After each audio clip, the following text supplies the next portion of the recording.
I'd like to call the meeting to order. This is the Governing Board Workshop, Friday, October 8th of 2021. We'll start with the Pledge of Allegiance. If you can stand, let's take care of that. I pledge allegiance to the flag of the United States of America and to the republic for which it stands, one nation, under God, indivisible, with liberty and justice for all.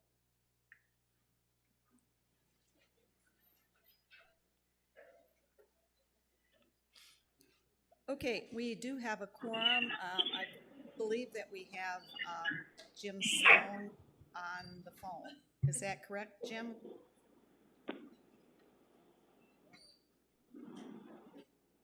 A bit of wind.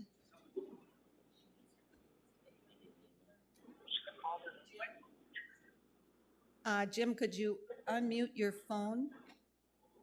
Yeah, I'm here. I'm having trouble hearing you, so go ahead. Okay.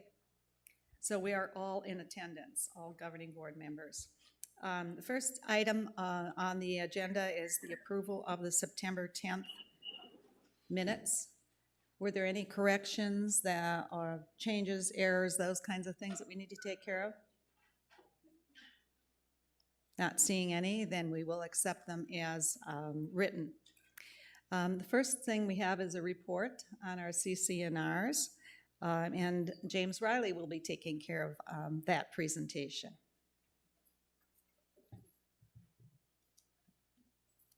Good morning, and thank you for your time today. That's our dedicated and knowledgeable staff up there for the CC&R department. And just wanted to let everybody know it's not just about weeds. I'm going to kind of discuss the other things that we do for the community. Daily average numbers, we take in 25 to 35 incoming phone calls a day, 5 to 10 email questions that come on generally overnight, 20 to 25 property visits, and we have 2 to 3 walk-ins. Sometimes we have 15 walk-ins, sometimes 0, so we never really know on that one. Since January 1, we've had 475 legitimate violations. And that kind of shows you the spectrum of what we're dealing with, everything from landscaping to nuisances, fences, overhead encroachments, things of that nature. Violations by stage and state. So since January 1, we've had 334 that have fallen into stage 1, 92 in stage 2, 19 in 3, 10 in 4, and 20 in 5. 20 seems like a high number for stage 5, but they tend to be bank-owned properties or people that are deceased and no one's taking care of the property. And by state, we've closed 412. We have 38 new ones and 20 that fall into this spectrum of between stage 2 and 5. Currently, as of today, we have 63 current violations. The majority fall into landscaping and then a handful of other ones.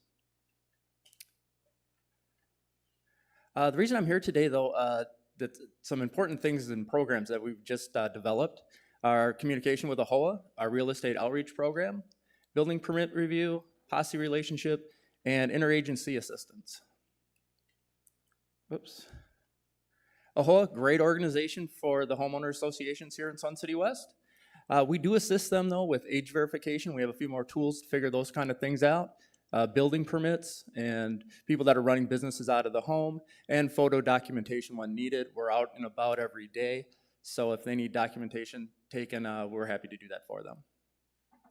Our real estate outreach program. This has gone over really well. We meet with real estate agents and agencies throughout the community.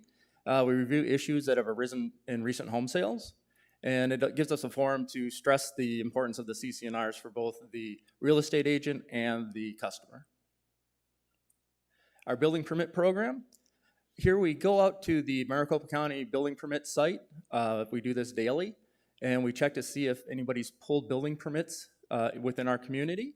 And if they have, we reach out to them just to see what their plans are and just make sure that they fall in line with the CC&Rs. If we do find an issue, we'll go out and do a site review with them and work with the homeowner and contractor to resolve any issues with the CC&Rs. Sun City West Posse, we really appreciate the volunteers they have over there. They help us, we help out them. If we find something is amiss with a neighbor, hasn't seen another neighbor for a while, we will reach out to them to do what's called a 670, which is a welfare check, just to make sure that those people are doing okay. We also notify the posse when we have things like over the course of the summer, we had a lot of buckled sidewalks and water sprinklers that break, and then we will go out and put up cones for us, just to keep everybody safe. And in return, the posse lets us know when there's a hazard detected, like bushes blocking an intersection, blocking sight view of traffic, and we, of course, will address that with the homeowner. And a joint effort, we just started this. We're placing placards on cars. We've had a lot of vehicles parking on sidewalks as of late, just kind of impeding people on their scooters or with walkers. So we're working with them to try and resolve that situation. And then interagency cooperation. All the agencies that are up here, I would say we have contact with at least one of them a week. And they've been very helpful for us. I'll just run through a few things they do for us. Maricopa County Sheriff, obviously gang activity, crime, and vandalism. I'd like to take just a quick second to thank Russ Boston and his team for what they do. I'll cite the last picture on the bottom there. I was made aware of that about 7 o'clock on a Monday morning. That had happened over the, I believe, Sunday night. And I let Russ know about it, and we went into our management meeting, and by the time we were done with the management meeting, that wall had already been painted. So the homeowner was very happy. So thanks, Russ, for what you and your guys do. Maricopa County Code Department, they help us out obviously with building permits and people building without permits. But as of late, light pollution with the advent of stronger and more powerful LEDs and also the solar lights, there is a certain light capacity and you're not allowed to actually create light pollution. So they help us out with that as well. APS, Adult Protective Services. The last couple of months, we've had some individuals come to us that needed a little extra help. And obviously, this isn't in the wheelhouse of the CC&R department. But we have created a connection with APS, and they were able to get these folks the little hand up that they needed, which was kind of heartwarming, but it's nice to know that they're out there. Another thing that we also deal with is hoarding issues. APS and the Veterans Services have helped us out with a couple of these as of late. Banning cars and parking violations, ADOT and MCSO. We have been running into untitled cars being left in our community, people blocking sidewalks. Obviously, we have some authority over the RV parking, but they do help us out in those other situations. And last but not least is Arizona Game and Fish. We do have an abundance of wild animals in our community, if you will, and some people adopt them and start feeding them. And once the animals get associated with people and food, that's when we start losing our domestic animals that we love so much. So if you know of anybody that's doing this, please let us know. We will work with Game and Fish to get those corrected. And that's all I have. If you have any questions, contact the department. We are here to help. No matter what the question is, we'll get you to the right person. Thank you. Does anyone have any questions? No questions for Riley? Thank you for your time. Karen has one. Go ahead, Karen. I get telephone calls, as you know, from the community. So in regard to realtors, do you work on rentals and sales or just sales? Just sales. When it comes to rentals, we can certainly notify them that they must be 55. That seems to be our biggest issue with rentals. Yes, Sharon. I just had one question since we had calls about billboards that are going up on the 303 over in Surprise on the Surprise side of the 303. Is this something that as it progresses, because as the 303 is built out, there's going to be hundreds of thousands of homes on that side as well. Are we looking to be involved in that in any way, or at least speak up about what's impacting our people that live here in the community? That's a little outside of the scope of the CC&Rs. We're really just basically confined to, what we can control here. I'd be happy to talk with you more on that, see if there's something we could do. Thanks. Sure. Thank you. Tim? Oh, sorry. Yeah, I'm a little perplexed as to why you're going outside of the CC&Rs to do these other things in the community. The reason for it is we've got people reaching out to us, and be it like the light pollution, for example, we have nothing in the CC&Rs to capture that, so we reach out to Maricopa Code and they work with us, and they'll come out and take care of that light situation for us. So you're just referring people, you're not actually going out and looking at it? We'll go out and just see what the issue is. Right. And if it's something that doesn't fall within the spectrum of the CC&Rs, we'll try and find a place that can get it corrected.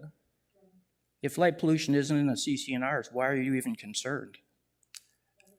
We have people that consider that a neighborhood nuisance. That's why it comes to us. And we obviously just trying to help out the community.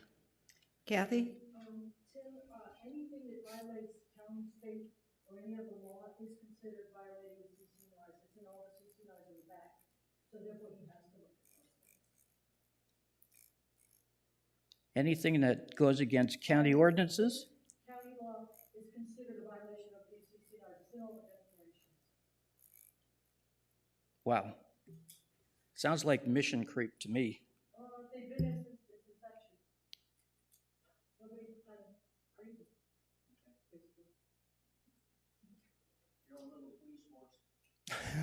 We try not to be that. We have Maricopa County Sheriff's Department for that. Other questions? Thank you. Okay, thanks, Riley, for your report. Next item of business is some of our information about our pool closures, and Carl Wilhelm will be bringing you up to date.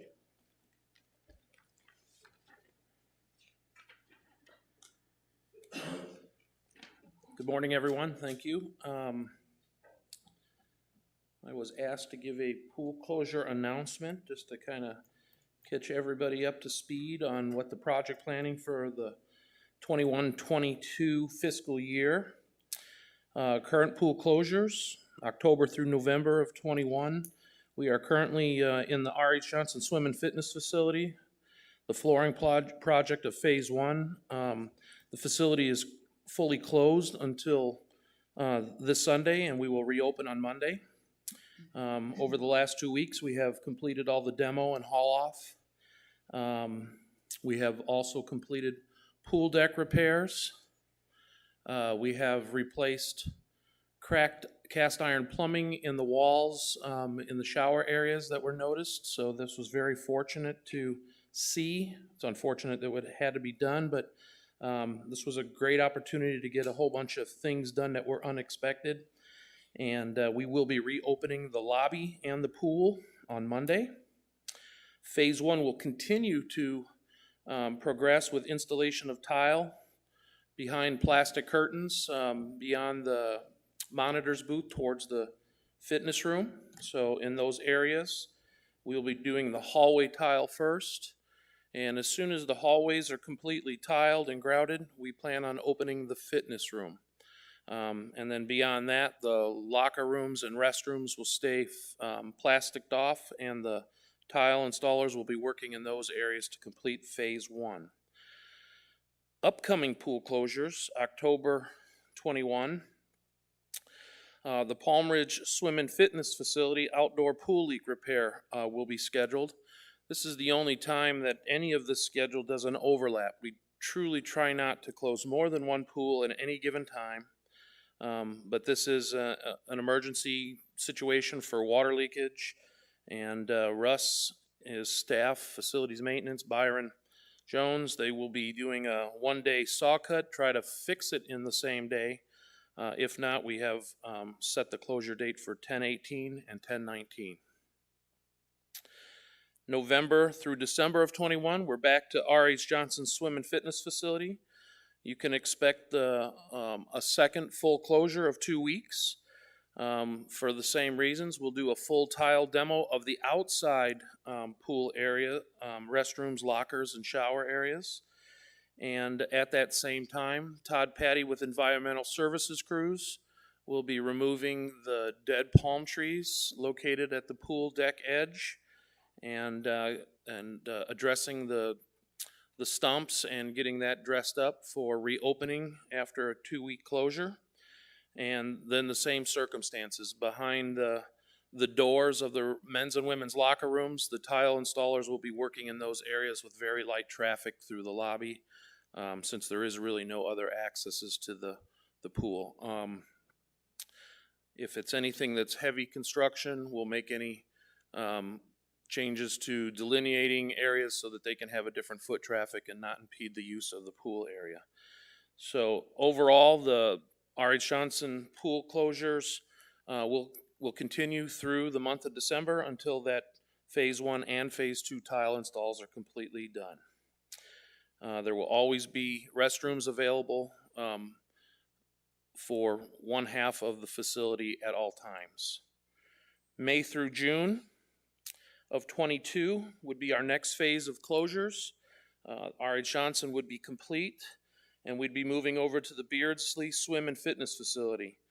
These areas would encompass projects for the lobby enclosure, pool and spa wall decor improvements, and the end of flooring of the pool replacement, the deck flooring replacement. This would facilitate a full facility closure for approximately 2 months. Dates will be determined upon the receipt of Maricopa County permits, scheduling of vendors selection after bids are out or received, and their availability. This is a governing board approved FY 21-22 set of projects. Provides Beardsley Swim and Fitness with a robust remodel of the entire pool, spa, and lobby areas. The lobby project is currently ready for plan submission to Maricopa County. And just recently we completed one other project that was approved, and that is the pool lighting renovation. And that was done on 9/15. After that grouping of Beardsley projects is closed, you'll see that June and July are the next tentative dates. It will be finally determined once Beardsley is complete, but Palm Ridge Swim and Fitness Facility indoor tile wainscot replacement will be a full facility closure for approximately 2 weeks, again primarily for the full demo of the tile and haul off, and that'll be determined in June and July. The 2-week closure for demo and haul off of tile materials and installation of new carpet in the main lobby, stairs, elevator, and walking track loft. I will mention that my comments on carpet in the entry of the Swim and Fitness Center, elevator, and loft areas of the walking track, that project will be put into the FY 22-23 budget as repair and replacement. It has met its useful life, so the timing will work out that I would have an approved project. It'll probably carry over a little bit. You'll probably approve a carpeting replacement project, and I will accomplish them in the same closure. So just trying to be efficient there and not close that area twice. The indoor pool will remain closed for multiple weeks until that tile installation is complete in July. During the pool's tile installation, again, like I mentioned, we will schedule the fitness center and a walking track to be reopened for use as soon as possible. That concludes my report. Any questions? Any questions of Carl? I just appreciate the fact that we have a plan, and apologize to the residents that we have to make these closures, but we do have old facilities and they need to be repaired and upgraded. And so unfortunately that requires us to close facilities at a time period in order to accomplish that task. And we try to do the best that we can with not having everything closed all the time. So remain flexible. And thank you, Carl, for your summary. Thank you, everyone. Board questions? Community? Okay, let's go ahead to the next agenda item. This is a total discussion conversation in terms of the timing of getting our materials. One of the things that we did after last year was to line up our committee meetings so that they would be starting with chartered clubs and then going to properties and then going to BNF. And this was mainly for our capital projects approval process. Otherwise, we were finding that once something went to chartered clubs, we had to wait another month to go to properties because their meeting was already scheduled, and it already had taken place in that month. So in so doing, we ended up with a very compressed schedule. For example, we had three meetings in this past week.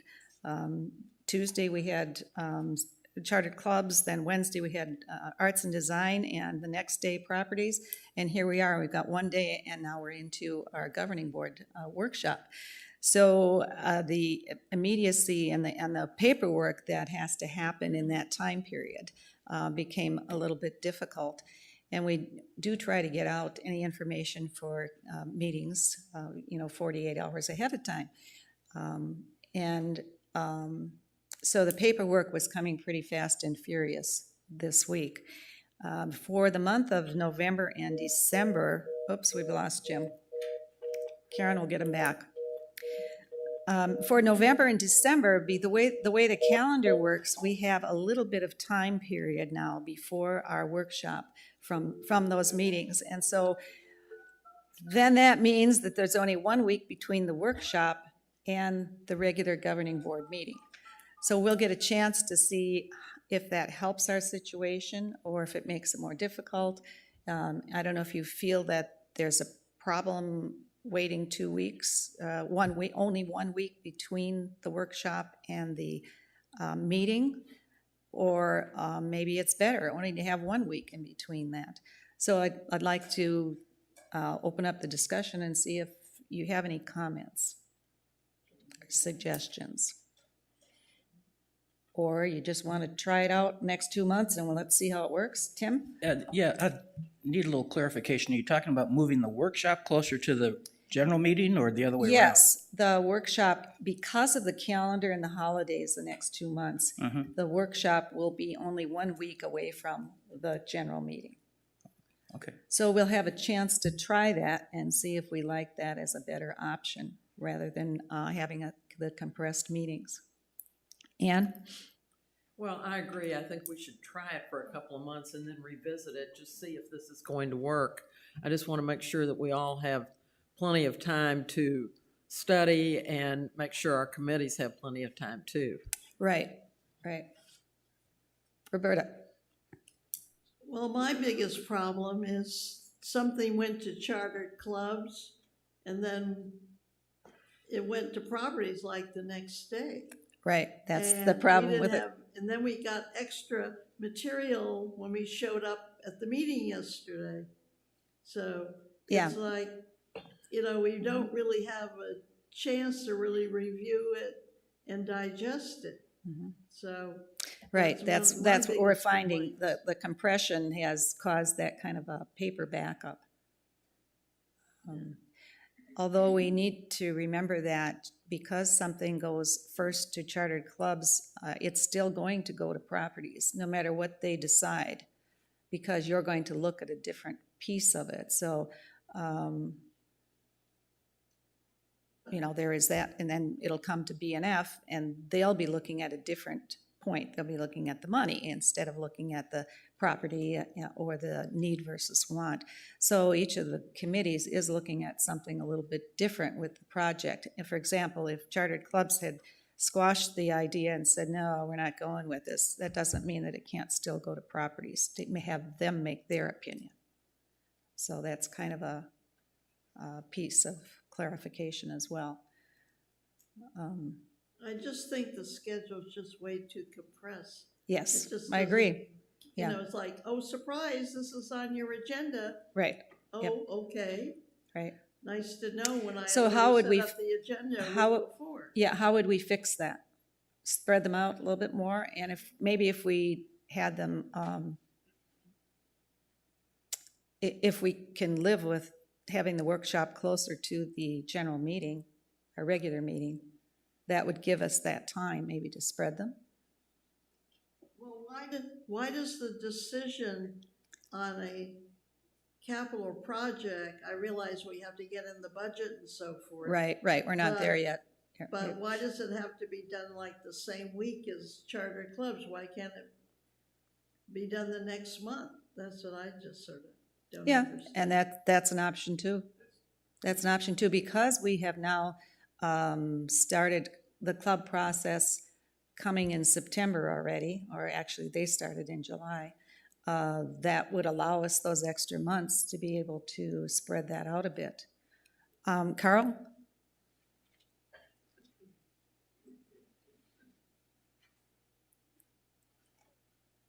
It's also helpful that this is just kind of an odd year, because the project planning process, and everybody seems to be really grasping it well. That's the importance of the July 1st submittals of capital needs from CR 13 requests of clubs.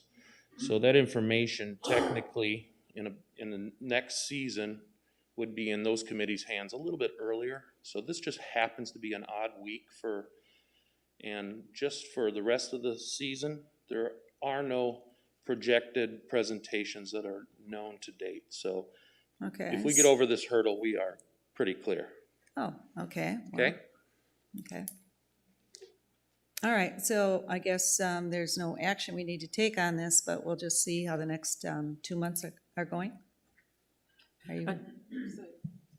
Yeah, Ann? I'd just like to make sure that we revisit this at the end of 2 months and Okay. everybody gets some input on how it's working for them and their committees. So we'll look at it again in January then? Okay, all right. Can I get some clarification, please? We're moving Yes. where I should move the workshops now No, by a week. We're No. not changing anything. no. By chance, it happens that way in November and December November. already Our holiday compressed month. because of the holidays, yes. So, yeah, that does create a nightmare if we start changing things for Karen, because we only get a reservation at this room if nobody else is using it. I mean, you know, there are other people that use this location. So we need to think long and hard before we go rearranging. But we'll try it out and see how it goes.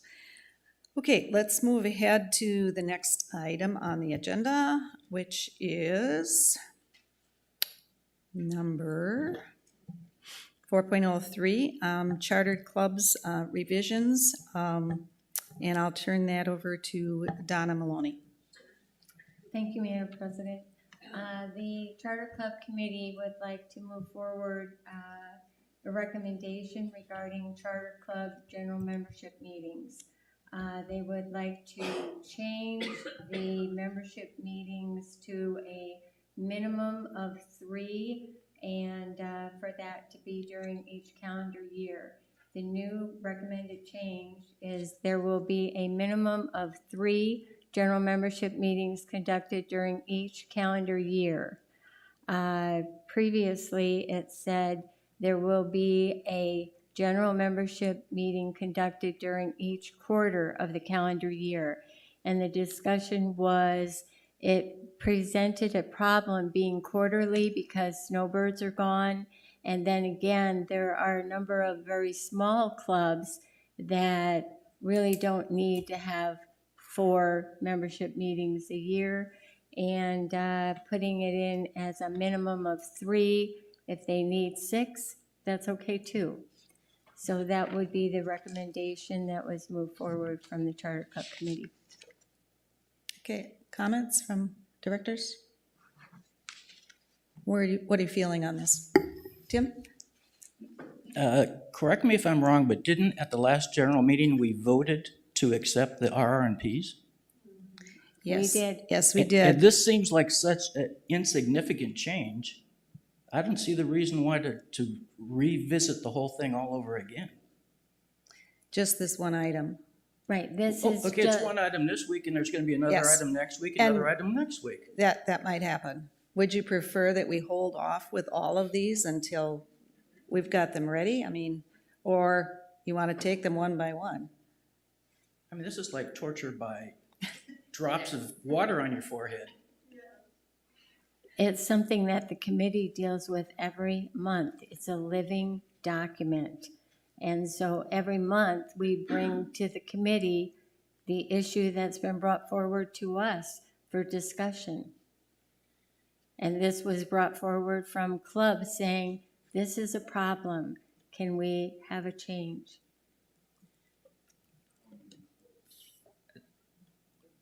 Lisa? I think this change makes good sense, and it's something that I support. Thank you. Ann? I also support this because of the fact that it's hard to have a meeting, a general membership meeting in July, August, and September. I dealt with that when I was a club president. But the other thing I think we all need to be aware of, we've made a lot of changes. We've made the clubs very aware of things, and they're looking at the RR&Ps. They are coming forward and saying, these are things that we think would work for us.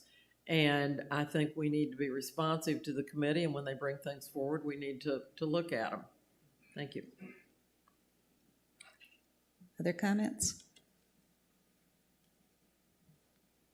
Okay. Comments from the audience? Okay, do we have consensus to bring this to a vote at our meeting at the end of the month? I vote no. Okay, the rest of you? Yes. Okay, we have, Jim? He's not on the line. Oh, I was gonna say, I forgot all about him. I'll pull him back on when we get to Later, that. okay. All right, well, we have consensus with one. I just wanted to ask a question when you were. Oh, okay, when I'm done. Yeah. Okay, so we will move this on for a vote at the end of the month. Okay, so Sure. in regards to what Tim had to say, I agree that we're coming up with, there's several things coming up that I'm aware of that we're going Yes. to be asking for changes on. So is there a way for you to put those together then instead of doing them one at a time? Because I agree, we don't need to do it every single month if we're doing them one at a time. I don't know if that's a possibility. Would that work for you, Donna, with your committee to hold them until you have a number of them? Do you want to give me I can bring them forward after 3 or after, I mean, I don't. Or every 2 months, or? Yeah. I think, Donna, can I just say that to me, it seems to be whether or not it needs to be done right now or something that can wait. That's kind of what I'd take a look at it as. I mean, I trust your Right. judgment that needs, this one, for example, needs to be done if we're going to change it to 3 instead of 4. So, Right, because that could affect how clubs operate currently. Lisa? I'd like to echo what Ann said, and also, I did attend Donna's Charter Club meeting this week, and to support Donna, she's getting a lot of feedback from the charter clubs, and they are now, because we have brought this to light, the RR&Ps, and we have gone through them, they have a lot of input. They're still coming forward with their input, and so Donna's having to go through them with her committee, and now I think you still have 2 committee members that are going to step off and address still yet additional changes, if I'm not mistaken, right? So I think we're going to continue to see additional changes, and it's going to be up to us to continue to support them or not. But I think we owe it to the residents and the charter club officers to see what they bring forward. Thank you, Lisa. And if I may just also share, when the committee brings an issue forward for discussion to the committee, it opens up that discussion to all the other committees. And it's been a good thing as far as club participation in looking at the RR&Ps, thinking about the fact that they can have input, and it's really increased the participation for the audience.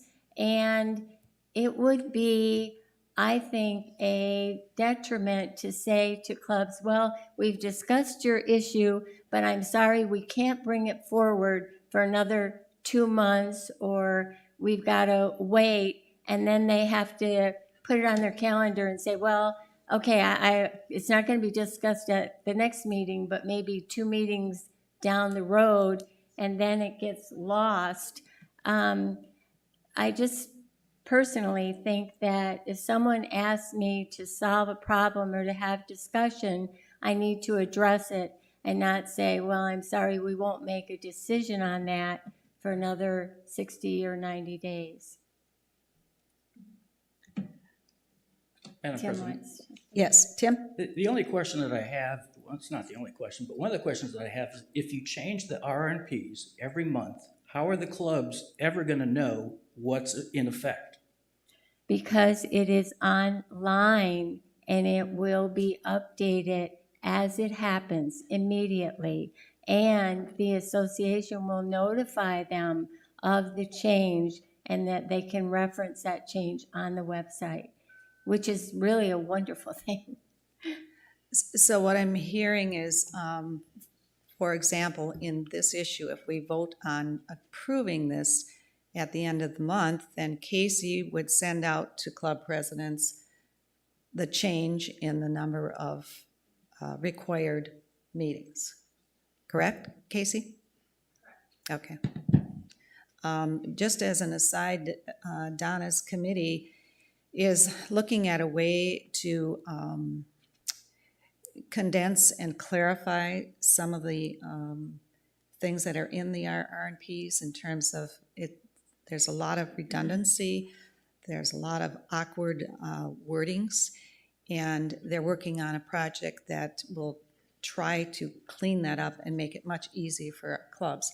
That I would expect would come as an entire thing to us, not piecemeal. And I know there's an insurance issue that they're grappling with, and I think they need some more time to kind of investigate that and determine what the proper wording would be for that.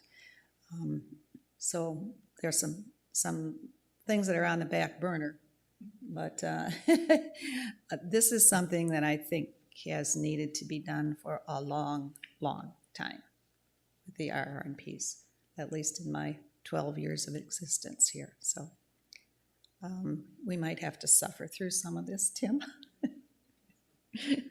Okay, are we done with this topic? Okay, let's move on to the next. You were done, Donna? Yeah, I would Okay. just like confirmation that I can bring issues as they occur forward. What was the final Yeah, well, decision? I think, as Sharon suggested, if it's something that needs to be dealt with right away, such as this example, then bring it forth. If you had a couple of things that are not so critical, you could use your judgment and determine if you're going to wait with it. Is that what did I hear that correctly? Everybody seemed to be nodding? Okay, all right, great. Okay, next item on the agenda is 4.04, a recommendation from Rip and Sew.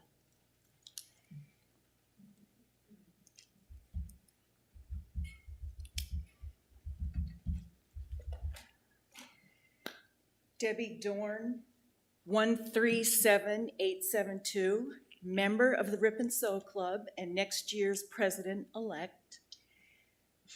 I'm going to just take a moment and give you recent past history of the Rip and Sew Club. At the start of the pandemic, when we shut down all the clubs, the Rip and Sew Club made thousands of masks and provided them around the community. This past Wednesday, we presented Hospice of the Valley with 60 quilts. And this summer, we had this person came through the door to join our club, 93-year-old lady in a wheelchair, wants to join the Rip and Sew Club. So we have a variety of members and we do a variety of good things for the community. And this past summer, our president was out for 3 months and I stood in for her. And I spent a lot of time submitting CR12s for room maintenance. And when I go into the maintenance department, I like to joke around with them and I tell them that we have a multi-million-dollar facility, but our room does not reflect that. Sun City West was established in 1978, and the R.H. Johnson Social Hall came on the scene in 1980. And that's about the same time the Rip and Sew Club was formed. We're almost 42 years old. The Kuntz classroom cabinets were resurfaced recently for a fresher appearance. The Beardsley Rec Center classrooms have been refurbished. This summer was my first summer here. I'm no longer a snowbird. I live here full time. And I went to the Rip and Sew every day. And every day I'd sit in there and look at that room and wonder why it looked so shabby. I assume the cabinets are original to the club room, maybe 1980, and they're beginning to show their age. The cabinet doors are starting to deteriorate due to daily usage. More than a few cabinets have had their locks replaced several times, causing the wood to fatigue. Many of the cabinet doors and trim have chips and cracks in the plastic laminate.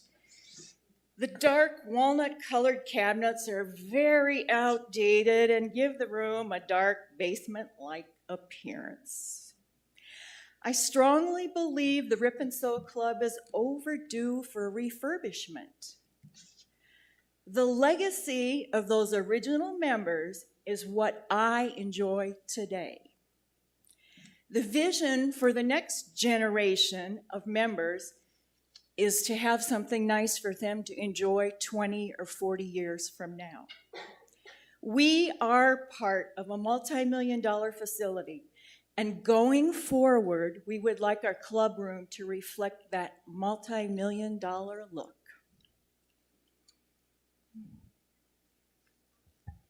Thank you, Debbie. This recommendation has gone to the Chartered Clubs Committee, and they forwarded it on, and also to properties yesterday. It still needs to go to Budget and Finance on the 21st, I believe it is, or whatever, 19th? Okay.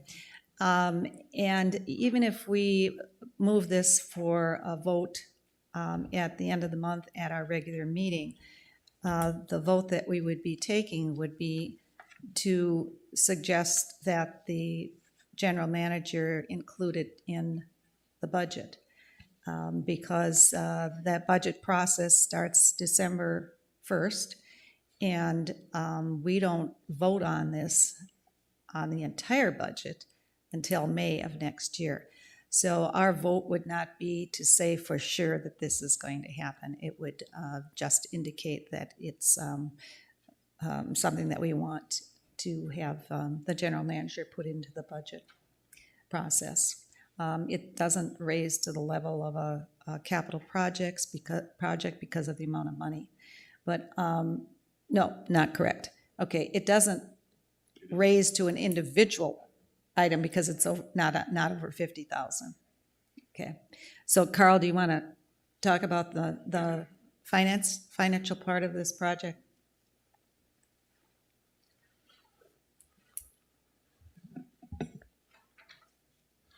I received a CR 13 request from the Rip and Sew Club and facilitated the investigating. I did provide the club with the information that's provided when a CR request is turned in. The cost that I am asking for the overall project for the CFO to place in the budget is $36,000 for this room. The Rip and Sew CR 13 request included a cabinet reface, a paint improvement to the walls, and new lighting. So all I had to really look into there was the cabinet reface cost of approximately $33,000 from a budget providing quote. And the paint, after discussion with Russ and facilities maintenance, we would perform a paint on that room. Generally, we do that when we do a nice upgrade to a room.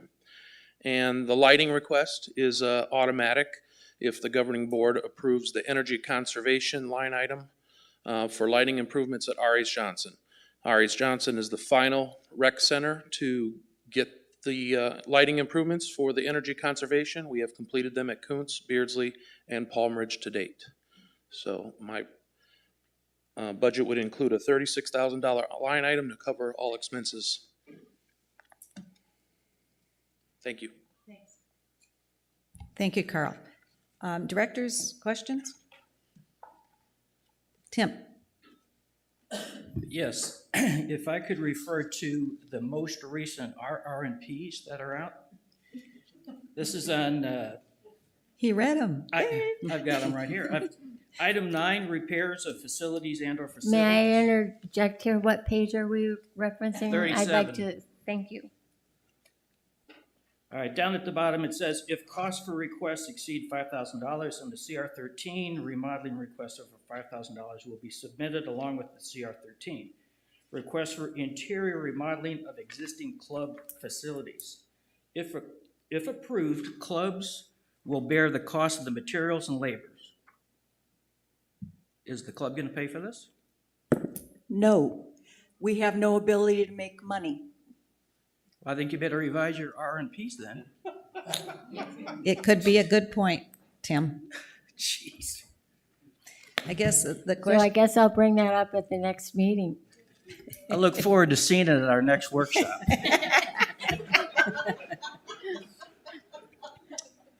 right. Any other questions, comments?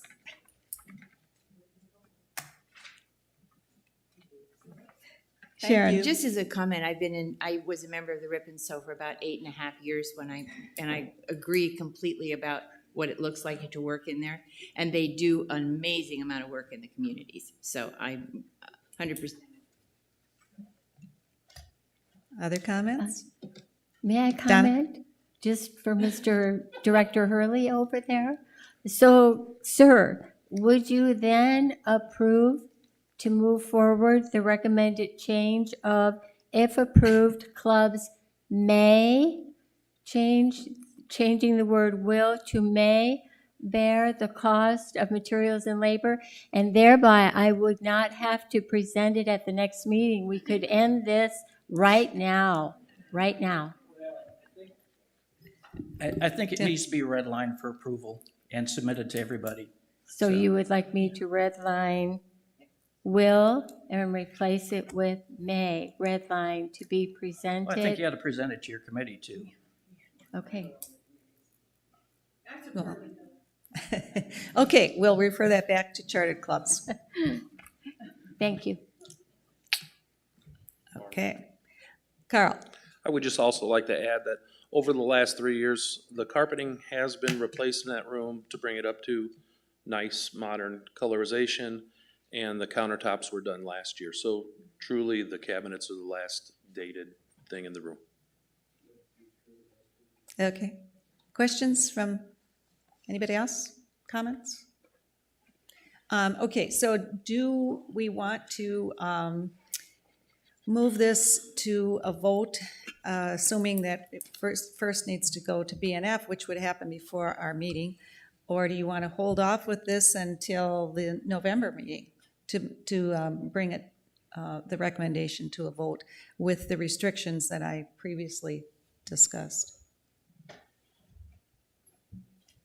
Sharon? Do I understand correctly this is going to go in next year's budget? It doesn't make any, does it make any difference whether we held it or not? I don't understand why there's a rut, is all I'm asking.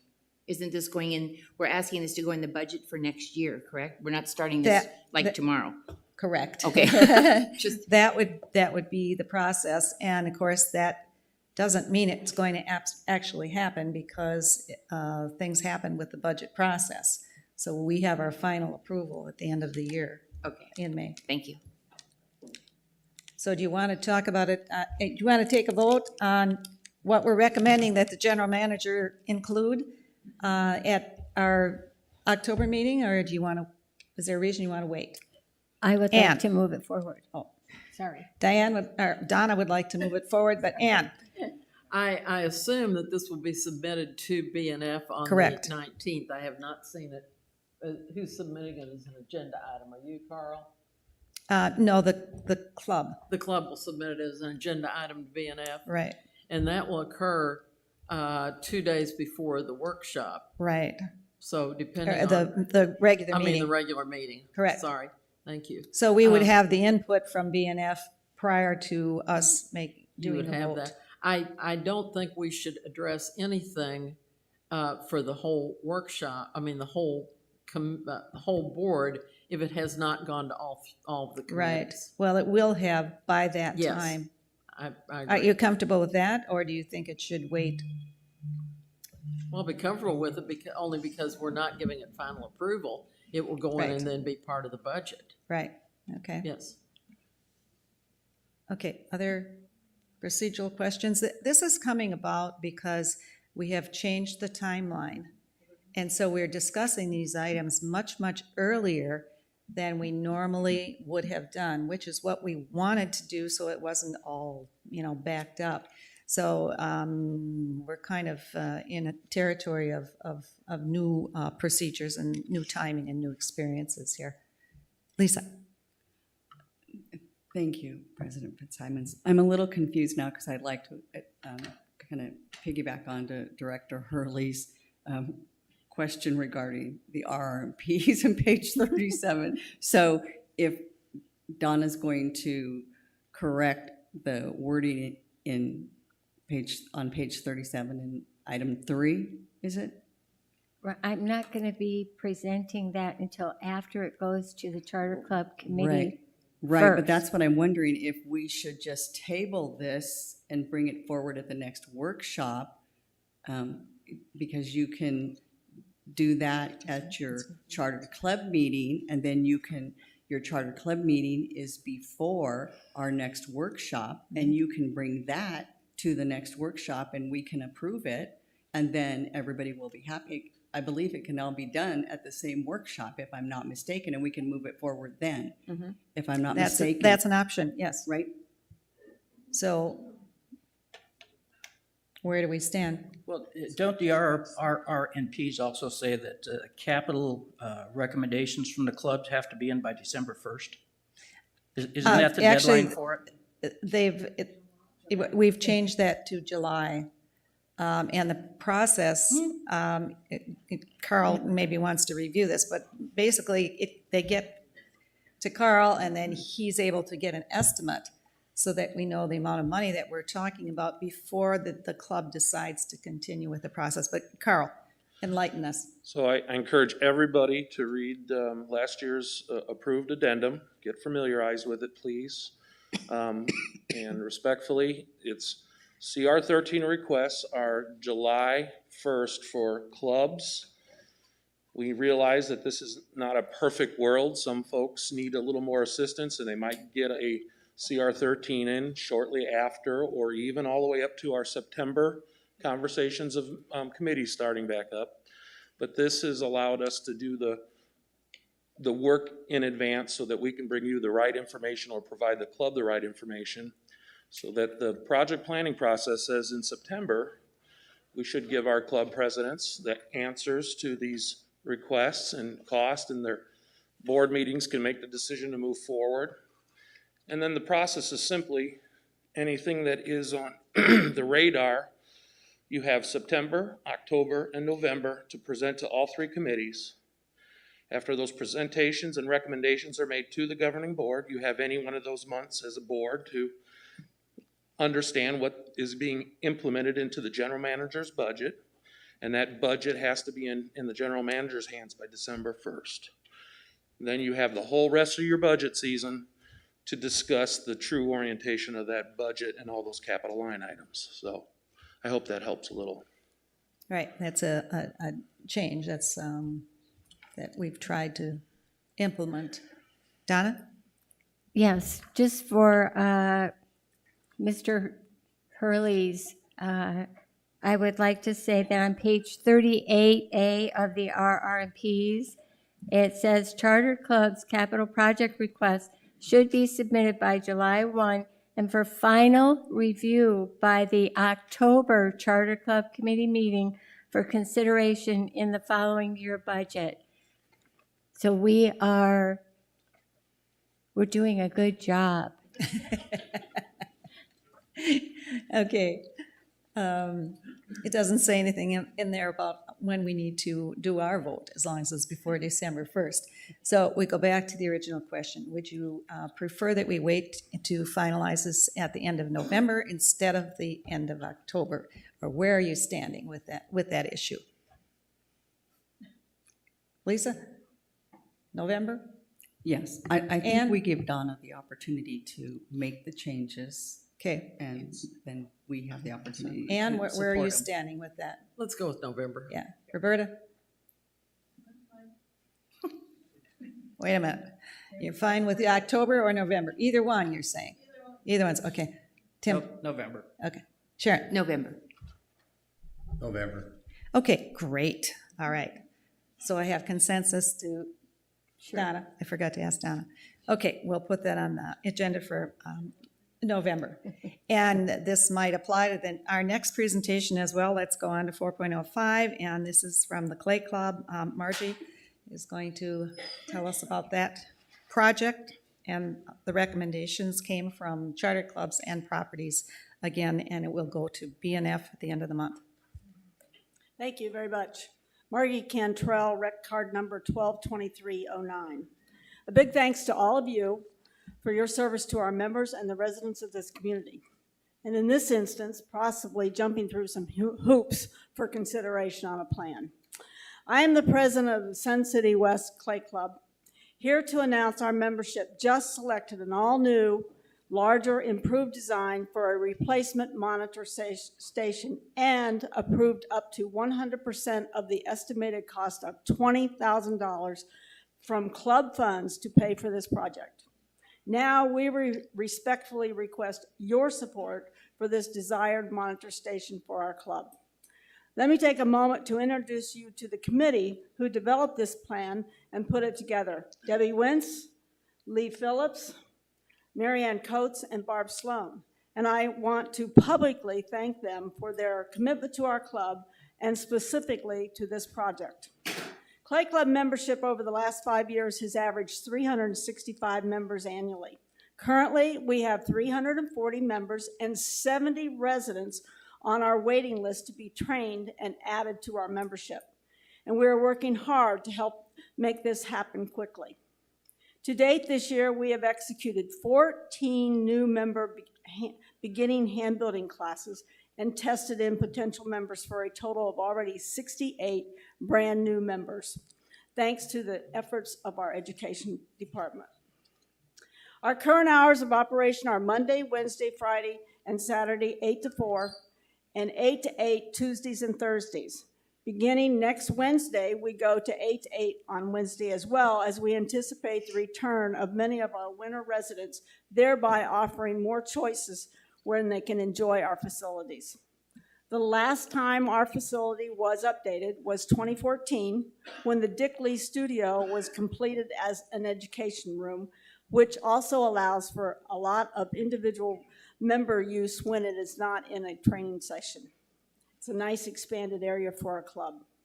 Now I would like to ask Lee Phillips to come forward to help explain our design and our layout, because he drew it and he knows just about every inch of it, and he will answer your specific questions on this project. And then I'll come back at the end for a closure. Thank you.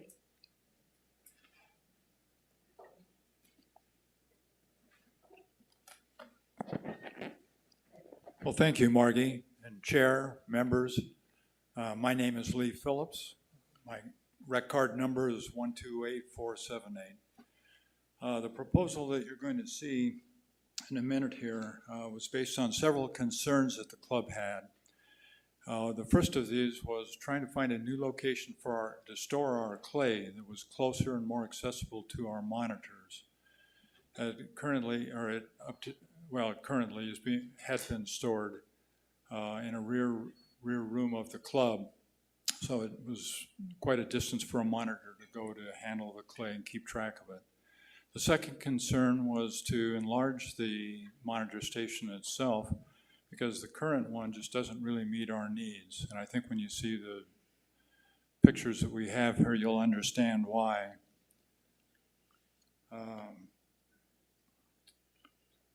This first sketch behind you there, shows our current monitor station. And using the red pointer here, going from left to right, it's 9 feet. And going from top to bottom, it's 8 feet. It's a total of 72 square feet altogether. In the lower right-hand corner, oops. Okay.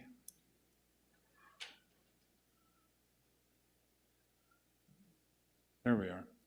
In the lower right-hand corner is a triangle there. It's an arrow actually pointing into where our existing entry is into the club.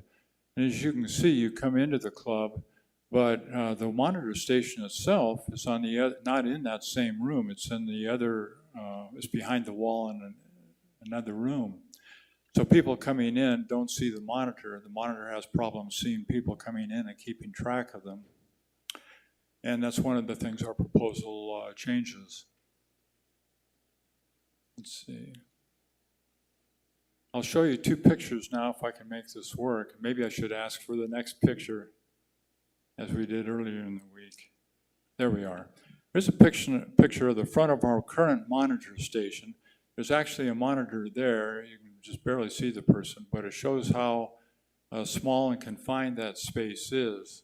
Just judging from the clutter on the top of our countertops, you can tell we really need more storage space, among other things. Over on the right-hand side, you can see where we're storing our clay at the present time in a temporary fashion. Those are boxes of clay, and they're stored on movable carts. Okay, our next picture, please.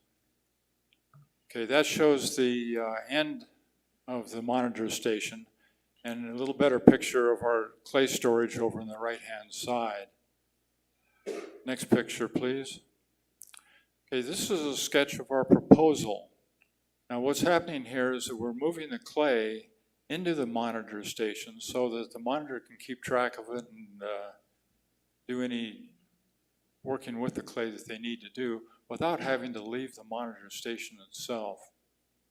Our new entry door is over here. It's actually, what we're doing is switching our present exit door and our entry door into just reversed locations. So now as a person, now we enter on this door, and if you come in, right, the monitor station itself is clearly visible to it. They can see the monitor, anybody entering, and the monitor can see them. The rest of the counter space in front here is for storage of our tools and paperwork. We're also suggesting a tile mural on the front here that people entering the club will see, just to give kind of an example of the nice things our club does. The monitor station is 21 feet in length by 9 foot in width, so it's a good deal larger than our current one, and we feel will serve our needs much better. Could I see the next? There we go. That's a drawing of the floor plan of the proposal. The brown is the floor area, and the white areas in between are the countertops. We have spaces basically for 2 different monitor stations, or 2 different monitors. One is here, one is at the end, greeting people as they come in. Our check-in is right by the door.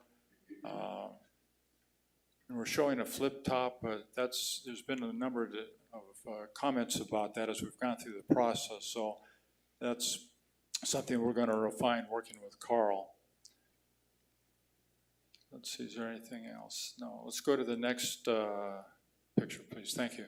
This last picture shows a cross-section of the floor plan taken below the countertops to show how space is used underneath those. We have basically need space in 2 areas. As I mentioned before, we have space for 2 monitors, one there and one at the end. And the spaces on either side of those are for storage of tools, paperwork, and such. And then our clay storage is under the counter all the way along the back there. We work carefully with our clay expert who orders our clay to make sure we had enough space for the clay. And we put it on a movable cart so that it's easily accessible and moved around as needed. We also got the approval of our delivery person from Marjan's Clay in Phoenix, who came in, looked at our proposal, said, gave it their thumbs up. So we have given this a very thorough analysis.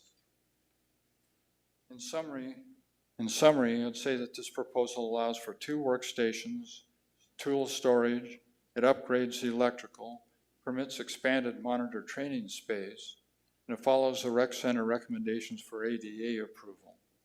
And most importantly, in our mind, the clay stored in the monitor station allows for easy control and handling by the monitor without having to leave the station. Thank you. Are there any questions I could answer?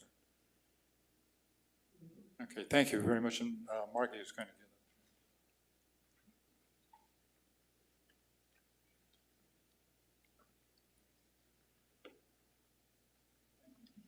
I think it looks like Carl's going to take care of me here, but in closing, first of all, Lee, thank you very much. But in closing, we respectfully are seeking some financial support from the rec center to allow for a possible upgrade to solid countertops for this project.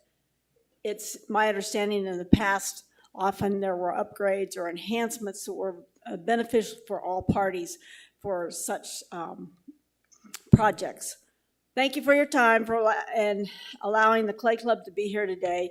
We look forward to moving this project forward, advancing this project very soon.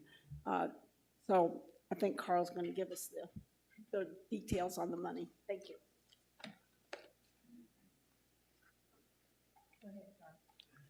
Go ahead, Carl. I received this request over the last couple of years from both Margie and the previous club president. They've done a yeoman's job on putting together their facts and information. We have vetted this. It is a good idea. There are no flaws. I have to give a congratulations to Lee. He does an amazing job in providing the information and the drawings. Never had that before, so that was very nice. And so I am asking if all recommendations approved, that the CFO place $30,000 for this project into the upcoming year's budget. The club has generously offered $20,000 in club funding towards that $30,000 estimate. And just to make you aware that a change like this does require some electrical. The decision on whether we go to the higher level of countertops, which is solid surface, versus Formica tops, and some flooring repairs where the old monitor booth used to be. So I feel that $30,000 covers this project in its entirety. Okay, questions? Sharon? Carl, can you tell me what the amount of ADA changes that had to be made? Are they already there, or is it something that we have to do? None. This idea does not affect anything.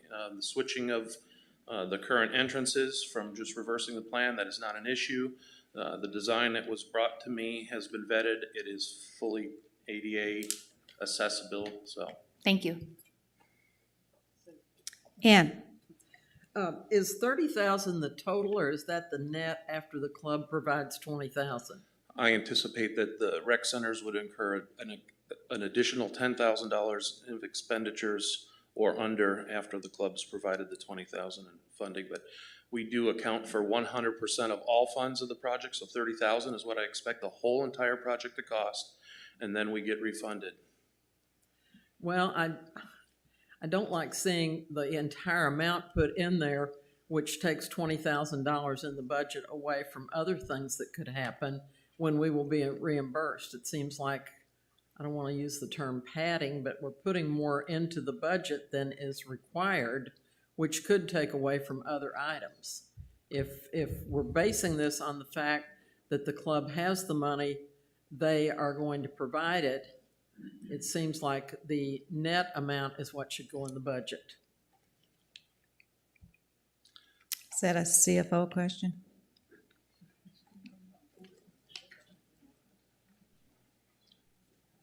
Good morning, everybody. Carl somewhat alluded to it. The budget for any capital items are approved by the governing board, independent from any club-funded reimbursement. And so the 30,000 runs through depreciation. If we do get compensation from a club, it's entered in as club-funded under the capital-related portion.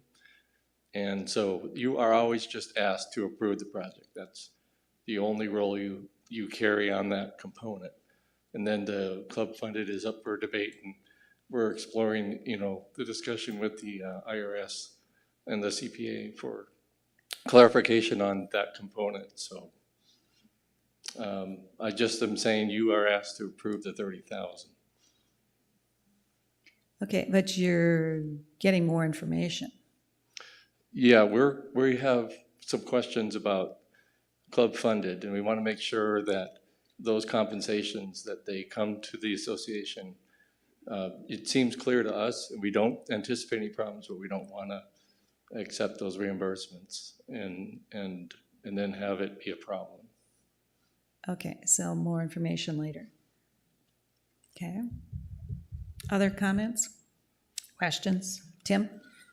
Yeah, I think this falls in the same category as the Rip and Sew Club. Yes. That RR&P needs to be changed. Yes. And so and the other thing is, I'm a little troubled by the fact that all the committees haven't viewed these things before Right. it's been brought to the board. That's been a set policy for a long time, Right. and I'd really hate to get away with that and trying to short circuit things just on a time basis. So It will come to BNF next week, the 19th. Right. So- I understand, but it should go to the committees first before it comes to the board. Even with at the workshop you're talking about. Yeah, it has gone to two of them, and it will go to the third one before we would potentially be able to vote. But if we're talking about treating this the same as the other one, we would postpone this till November 2. Right. At which time, then it would have gone to all three of them. Did I have somebody else? Carl, you had a comment?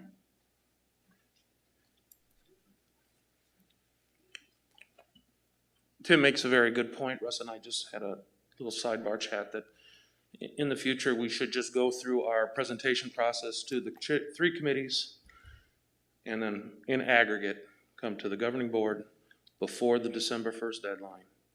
And Yes. then if you need presentation from the clubs, they could be invited. Otherwise, at that point, if all three recommendations have been given, either the club or myself could give you the presentation, and it would be an aggregate. Okay. Okay? Yeah, I think that's a good plan. As I said, we're experimenting with this new timeline here and making some refinements, and I think that would be a wise thing for us to keep in mind. So, sounds good.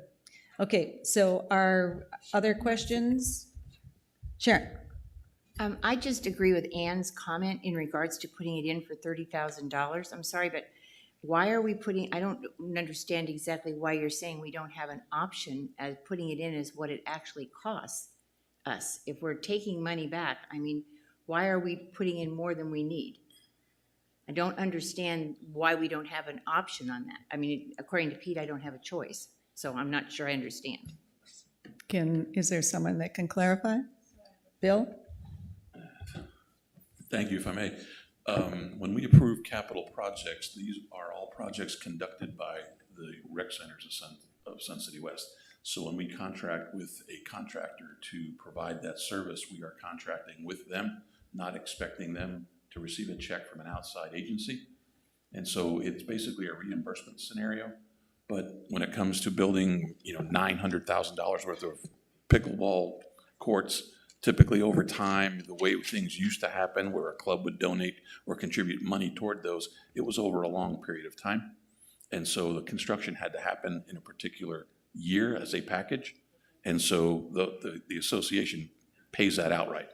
Hence, that's the way we kind of budget and plan for our capital funds. Okay, Lisa? This is a question for Pete. And I'm sorry, Pete, you have to come to the microphone. But I think if I heard Pete correctly, he alluded to that they're still checking with the IRS to see whether or not we'll be actually able to accept that $20,000 from the Clay Club as a reimbursement or not? So did I hear that correctly, Pete? We are being tasked, and we think it's prudent to pursue the advice on all these 501c7 issues. One component that just emerged when this was brought up a few days ago, it said, we had somewhat thought the club-funded aspect of all of this had gone by the wayside, and yet here the Clay Club was offering it up. We just want to make sure we're not driving into waters where we're accepting such reimbursement. If you go back to Bill, that's, I guess I'm hopefully saying it clear, you are being asked to evaluate it on its own merit. And just as if you were doing the previous one with Rip and Sell. There's no compensation coming in from them. So take that 20,000 that they're bringing to the table and evaluate it, it's on its own merit. And then I will provide guidance once we do get clarification. I'm not anticipating a problem, but I want to make sure. Okay. Lisa? So where I'm at is, I'm just curious, do you have any idea as to when you might have clarification? We sent them a bunch of information, some of our 990 tax forms and some other information several days ago. I'm not exactly sure if we've ordained a date, but we thought it was going to be within the next week or so, maybe 2 weeks on the high end. Okay, Harry. Pete, just a question. If we're expecting like $20,000 back, would that not be a revenue item or an income item that should be in the budget? So, I know this is accounting talk, but you guys will see it if you ever attend the B&Fs. When you make a capital expenditure, it flows through as a debit to an asset, and then you amortize it or depreciate it over the life of the asset's given life. When you have the way we account for club-funded reimbursements, it comes in as a one-time payment, one revenue source in the capital-related component that we've titled club-funded. In terms of budget, we, generally speaking, if we know about these, and we would, if you guys do proceed with approving it, then we would apportion $20,000 onto that line item, but only on items that we know about and should be, in the last 2 years, we've had very, very nominal amounts that flow through that.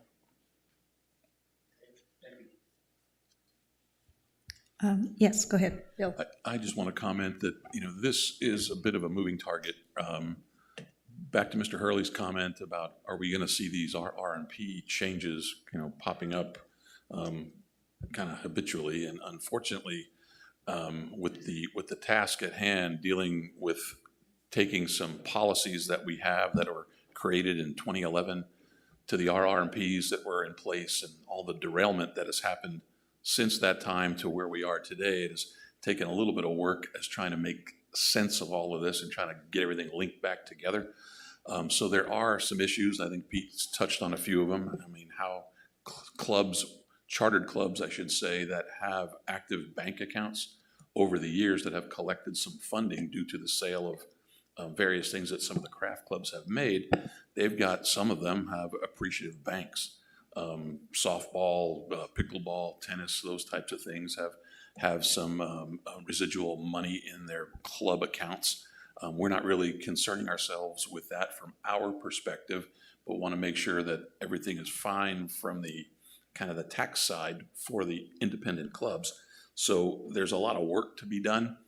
Pete referenced the fact that we were solicited by our attorney, as well as a CPA that he's bringing on board to the CPA anyway, needs a little bit of time reading all of our bylaws, all of our policies, all of the informational stuff that we sent out regarding the 501c7 issue that we've had, and some of the things that the clubs are actually bringing forward. Something that seems very, very easy to discuss is, what's the definition between sponsorship and advertising? We can have a pretty quick conversation on that, but in the legal front, it gets, believe it or not, challenging. So we're trying to get a lot of things answered, hopefully within the next couple of weeks when we bring this forward. So Again, I apologize for the pain this R&P thing is putting us through, but we will get there.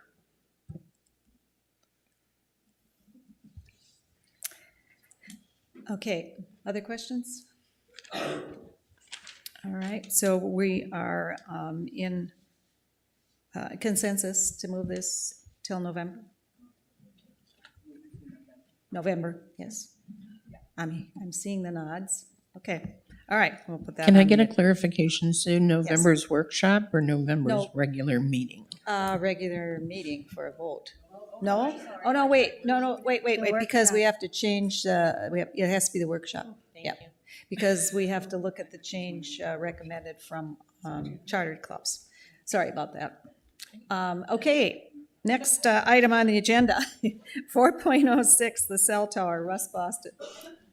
So we were asked by an outside contractor, as they showed interest for a cell site on our property at R.H. Johnson. And it just so happened, they were doing the work for T-Mobile, whom we deal with as far as our service, which is lacking. So from our point of view, this is very much needed. However, our task at hand was to find a suitable site for this as to not inconvenience residents and not be so unsightly. So Carl and I went through the entire property, picked out 3 spots, sent it to them because they're logistically where they need it to be. Like if you look way up at the top is in the corner of the walking track. That was a site that we saw. They said that was way out of the area that they need. So they ended up picking 1, 2, and 3. But yeah, if you look down, you can see 2. 2 is behind the social hall. 1 is in front of the social hall. Carl and I are leaning towards 1 and 3, so we presented that to properties the other day. Just to kind of plant a seed. We will go look at these during our walkthroughs so we can see firsthand where this is going to be. And I will, at that time, give everybody a picture of what that is truly is going to look like. Not so much the tower, as it's probably going to be a palm tree, but it's more of the building and the wall around it, because that's what we're going to see every day. So that's about as much information I have so far. So properties will be working with you to determine the best location. Right, so Great. properties, once they make a decision whether to bring it forward, at that time, you'll know a whole lot more. Okay, sounds great. Any questions? How Tim? tall is it going to be, Russ? That I do not know. Hopefully just as tall as the rest of our palm trees, so it don't look silly. But I can definitely ask that question. Other questions? Okay, from the audience? All right. Thank you. You don't need to take action on that, I believe. Do we need to take action on that? We don't. No, not yet. Okay, next item on the agenda is the director guide. I've lost my agenda here. 4.07. Okay, and you can refer to the handout that I've made. One of the things that we've done in our governing board director guide is to try to develop a guide that will help new directors, and it's also given out to the candidates that would choose to run for election. And so one of the things that I felt was missing in there was a process for how our committees work. And not all of our governing board directors are chairing committees. And so I thought this was kind of lacking in the governing board director guide.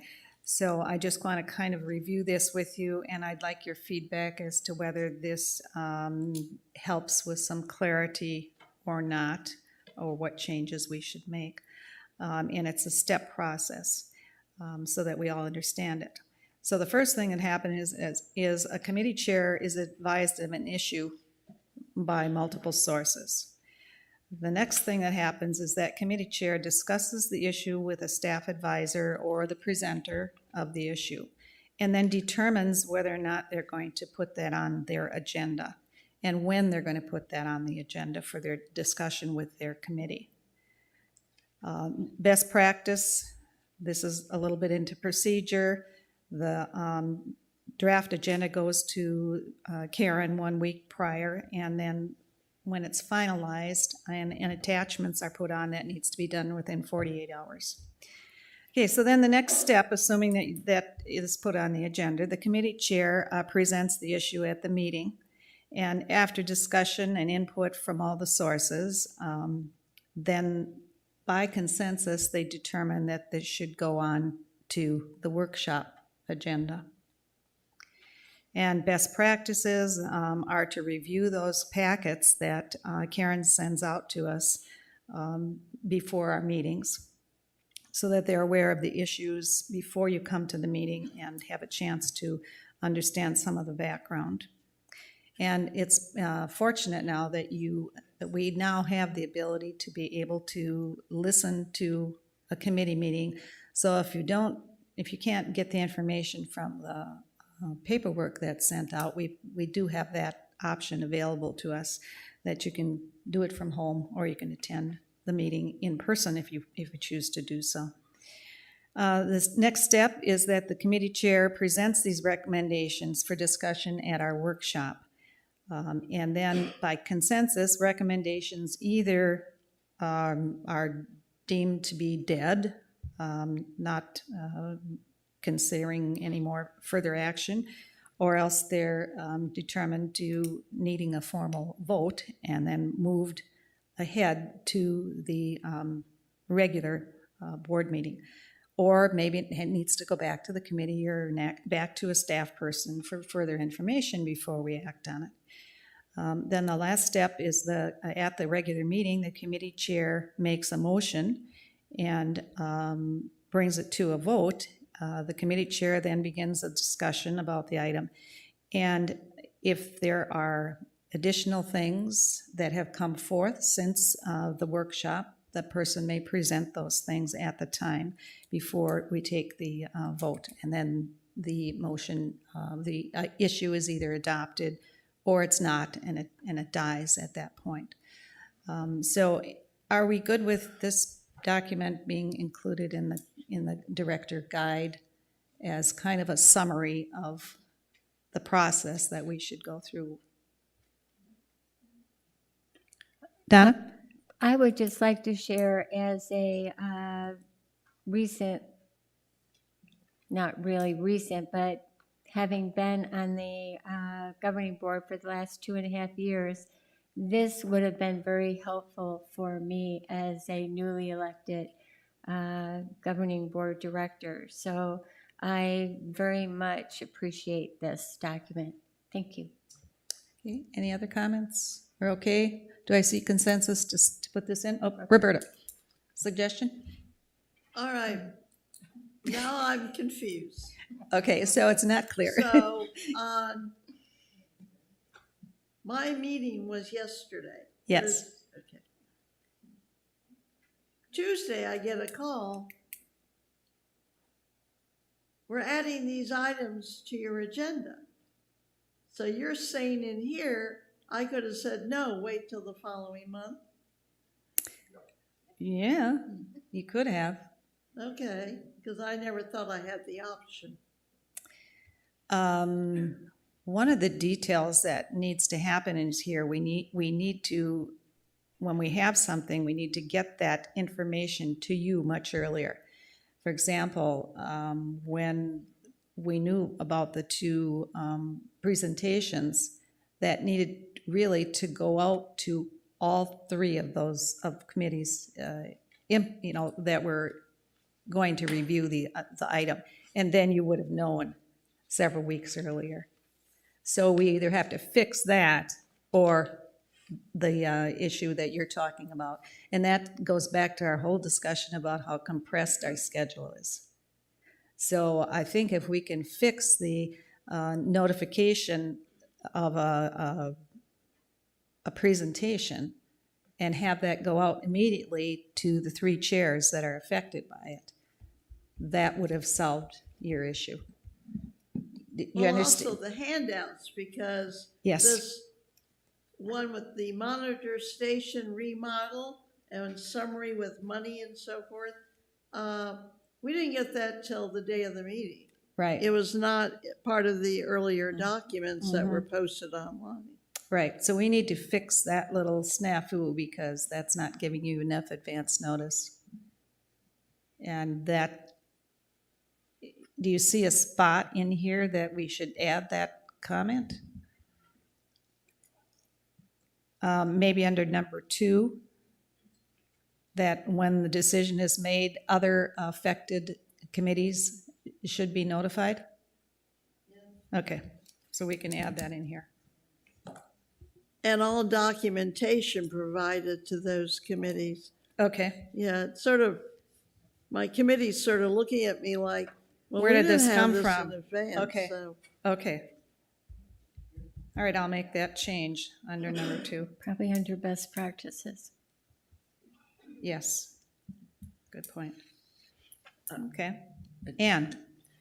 Well, we're putting in there that best practice is 48 hours prior, but aren't we, under law, supposed to Yes. have those things out by 48 hours? So that's not a best practice. That's what we're required to do. Only the agenda. Yeah, the up. agenda is the only thing that, Only the agenda, not the attachments? That is correct. And I mean, in the real world, we can write everything we want to write, but I deal with this stuff every day. And, the only thing that I can do in the end is we'd have to set firm rules so that we can say 1 week in advance. Anything that comes to me later, I'll say, oh, so sorry, I'm going to hold it 1 month till the next meeting. And I'm going to have a lot of very unhappy people. So you see, we have to, there's still flexibility in this process. There has to be. Because, when people come to me and give me things, it's not very easy for me to tell them, oh, this is really late and at the 11th hour. It's kind of like something is better than nothing, and it may inconvenience people. So, from a realistic perspective, we can set a lot of procedures, but pretty much everybody sitting here can probably think of a time they gave me something that didn't come to me very quickly. See what I'm saying? I'm a little concerned because I'm the one that has to deal with all this. So I just want everybody to be realistic about it. Thank you. okay. Ann? Well, I was under the mistaken impression that we had to have everything, the attachments posted 48 hours. So Yeah. that's what it's I just was the always agenda. striving for. But We I would think like as- to strive for that because otherwise it does not give your committee time to read the materials. That's right. So that's why we're saying in this best practice, get it there 48 hours. Yeah, especially when Right. there's a lengthy something that we need Yeah, to review. when technically it's only the agenda, but Yeah. we would like to get this going so that Yeah. works more smoothly. Lisa, did you have a question? Yeah, I was just gonna ask, for Karen, is it possible that she would be able to have the person, like, she could tell them she could defer to the committee chair and not put her in the position to say, oh, this has to wait 30 days or till next month? If she was gonna defer to the committee chair to make that decision, it takes the burden off of her.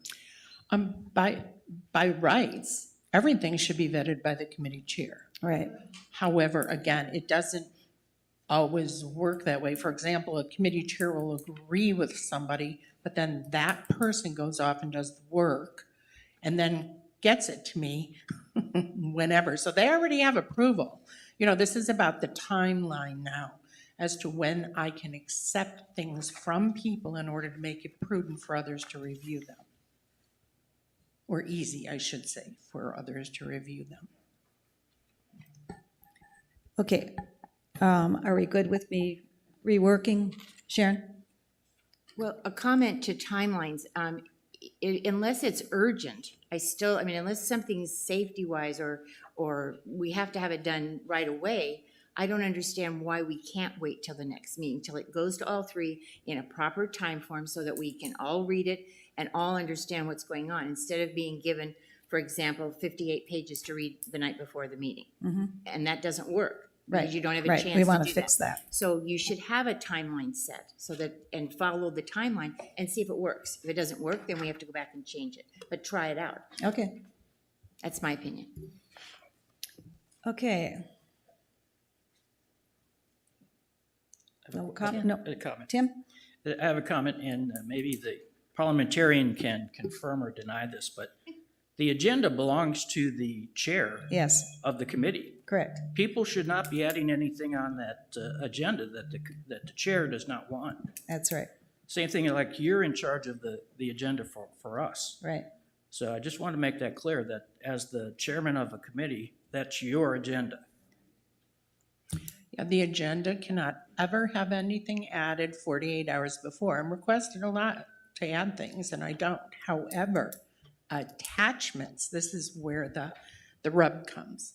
Attachments can be added after 48 hours. Now, again, we can make a ruling that agenda and attachments, everything's available, because in theory, the chair hears about attachments or knows about the topic of the agenda well before 48 hours.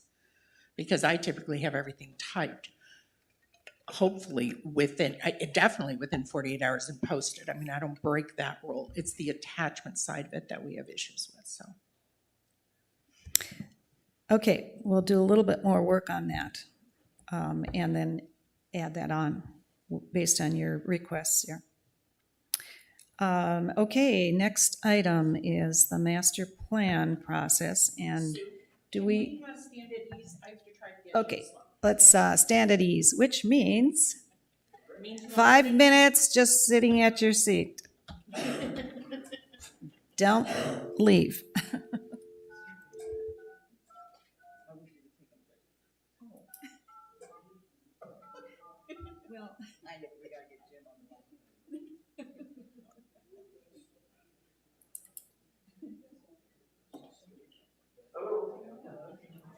Into your section of the agenda. I tried calling Okay. you, I couldn't get you earlier, but you're back now. Thank you. Okay. Okay, am I supposed to say back in session? Okay, we've got Jim on the phone. But Sharon, you want to open up our comments on the master plan? Sure, thank you. First of all, I came to my attention that there were a number of people possibly on the board that had never done a master plan or been involved in a master plan. So I just wanted to kind of give you just a couple of minutes of what actually a master plan is supposed to do. It is kind of like an overarch that's moving and fluid. It does not have goals and objectives. It does not have a timeline. It is like the big picture, and it can change. And it basically is looking at a 10 to 15-year period. So even though we would say to ourselves, well, 15 years from now, I have no idea what's going to happen. We just look at the cell phone and see how fast things moved. But that's exactly what a master plan can do, because it is fluid. It changes as things change. So it's also considered just like the big picture. So look at it as if it's the big picture. Long-term planning and strategic plans are then designed underneath the master plan with timelines. I'm sorry, I'm having trouble hearing. Is it my turn? Not yet. Sharon, just hang on. Sharon is giving an introduction, and then she'll refer to you. The long-term planning and strategic plans fall under the master plan, and they're set up with timelines, with objectives, and that moves forward. And they, again, can change based on however the project changes. So it's master plans are data-driven. They're not by assumptions. No assumptions in a master plan. It's inclusive and collaborative. It sets expectations and shared responsibilities and ownership. And they are prioritized and should have transparent communication, and they commit to making a change. So in saying that, I know the change is difficult for everyone. We can see that all the time. It is especially difficult for organizations and places that have been doing the same thing in a series in a certain way over a long period of time, which this organization has done. However, external forces such as changing demographics and technological advances often necessitate major changes, and that's what we're trying to look at going forward. And that's the only way we remain relevant. So leadership needs to be willing to commit to letting go of outdated processes and rethinking how their strategies are done. So with that, Jim's gonna talk a little bit about what we've done so far. Okay, Jim, you're on. Okay, thank you very much. I'm sorry for the problems on my phone. We're on our way to Los Angeles for an 8-year-old's birthday party for a granddaughter. So just to remind some background on this, to remind everybody, this is a five-year plan is mandated in our bylaws. And so this falls within that context of 5-year plan. The group was made up of both staff and board member. We have met. Harry, Sharon, and I met with staff, with Bill, and 3 other staff members, and it was a very productive meeting. We got some stuff settled and on the same page. A company by the name of Epic Research has been engaged to do 3 different types of research databases. Sharon said it's database information we're looking at now. So it'd be external, which they're working on now. We should have results of that within the next week or 2, and that will be discovered, brought to us, and we will look through it and make some decisions on what to do next. There will be internal, finally, which is what we're going to talk about in a minute. And then we will put all that together and make a plan for the future. We're looking 5 to 10, 15 years out. We're not quite sure all of that, how all that works. The thing that the board would be helpful to have the board's help on this is to do the internal data gathering. And Bill and I spoke briefly about it, but I'd like to ask Bill to weigh in on this, on what we're looking for focus groups, who we're looking for, how would we group them, and what can we do to talk about it. And to work through this, to get a groups that are meaningful. Bill, are you available? Yes. Yes, sir. Good. Just touching on focus groups for a bit. I mean, that's something that I would like the governing board and any and all people to come forward with. Obviously, we have outdoor sporting groups, be it tennis, pickleball, racquetball, those kinds of things as far as active sports. Obviously, we are well into the golf world with 7 golf courses and thousands of players. We want to talk about the future. So anything along those lines when it comes to demographic change or what these clubs are potentially experiencing, seeing, or not experiencing, those things need to be brought forward. And so if the governing board and staff and all of our owner members come forward with ideas, we want to be able to kind of capture those in categories and then schedule meetings for roundtable discussions and just try to get everything out in the open as to see what we can learn from one another and what is being projected into the future. So I think that's a good start as far as the focus group scenario goes, and it just needs to be all compacted and work with our consultants when we start doing the actual interviews, questionnaires, and those types of things. I know Katie will be involved in a lot of the questionnaires and a lot of online services that we can do to capture a lot of information as well. So those types of focus groups will be touched upon. And so it's just, all information is good information, and we want to make sure we have enough of it so that when decisions are made by the governing board, we have a great background, a great base to go on.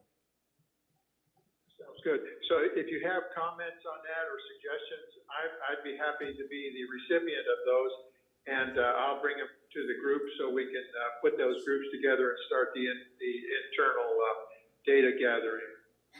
I think that's all I have, Madam President. Okay, thank you very much.